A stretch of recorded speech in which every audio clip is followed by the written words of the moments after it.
అందరూ నమస్కారం. నేను మీ బుల్లెట్ బండి లక్ష్మణ్. నన్ను దీవించడానికి వచ్చిన నా గురువులు, దైవ సమానులు గద్దరన్న గారు కానీ, చింది కృష్ణ సార్, వెలుగొండ సార్, రవణ అక్క, మా టీం నన్ను బ్లెస్ చేసిన అందరికీ పేరు పేరున ధన్యవాదాలు తెలియజేసుకుంటున్నాను. సినిమా విషయానికి వస్తే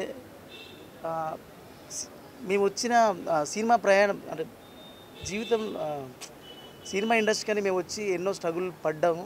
అవకాశాలు లేక మళ్ళీ ఫోక్కి వెళ్ళి అక్కడ మా జానపదం ద్వారా నేను జనాలకు దగ్గర అయ్యి అక్కడ నా పాటల ద్వారా జనాలకు బాగా చేరువయ్యి నా సినిమా కళని నా పాటల ద్వారా నేను నా సినిమా కళని నా పాటల ద్వారా నేను నెరవేర్చుకున్న ఆ సందర్భాన్ని మా ప్రొడ్యూసర్ గారు గమనించి ఎక్కడో ఉన్న బెంగళూరులో ఉన్న గిరీష్ సార్ అది గుర్తించి నన్ను పిలిపించి ఈ సినిమా నన్ను నా టీంను నమ్మి పెద్ద మొత్తంలో ఇన్వెస్ట్ చేయడానికి ముందుకు వచ్చిన సార్కి thank you so much sir. మీ ఈ జన్మలో మీ రుణం తీరలేదు సార్. ఎందుకంటే ఈ 15 ఏళ్ళ ప్రయాణంలో చాలా చాలా స్ట్రగుల్ పడ్డాం, చిన్న చిన్న అవకాశాల కోసం ఇదయ్యాం. కానీ ఇక్కడ ఒక చిన్న సినిమా పాట ఒప్పుకునే సందర్భంలోకి వెళ్ళి సినిమానే ఒప్పుకున్నారు మీరు నాకు. అందుకని మీకు రుణపడి ఉంటాను సార్. కథ విషయానికి వస్తే మీరు యూట్యూబ్లో నా పాటలు చూసి ఉంటారు, మేకింగ్ చూసి ఉంటారు. నేను 4 నిమిషాల్లో ఒక సినిమా చూపించేంత ప్రయత్నం నేను చేసిన. ఇప్పుడు 2 గంటల సినిమా నన్ను తీయమని ప్రొడ్యూసర్ వచ్చిండు. నా టీము నేను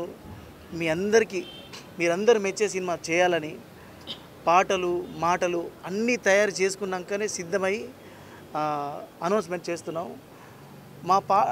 మా ప్రతి పాట మిమ్మల్ని థియేటర్కి విడిచేలా ఉంటుంది. మా ప్రతి మాట మీ మనసు గెలుచుకునేలా ఉంటుంది. ప్రతి క్షణం ఒక ఉత్కంఠ పూరితమైన సన్నివేశాలు ఉంటాయి. అంటే యూట్యూబ్ వాళ్ళు యూట్యూబ్ నుంచి వచ్చారు, మేకింగ్ తెలియదు అనుకోకండి. అంటే సంకల్పం ఉన్న ఏదైనా సాధిస్తారంటారు కదా. సో అట్లా నా టీం బలం నాకుంది, నన్ను నమ్మిన అన్నోళ్ళు ఉన్నారు. ఒక మంచి సినిమాతో మీ ముందుకు వస్తున్నాను. నన్ను యూట్యూబ్లో ఎట్లా ఆదరించారో సినిమాలో కూడా అలాగే ఆదరిస్తారని మనస్ఫూర్తిగా కోరుకుంటున్నాను. Thank you so much.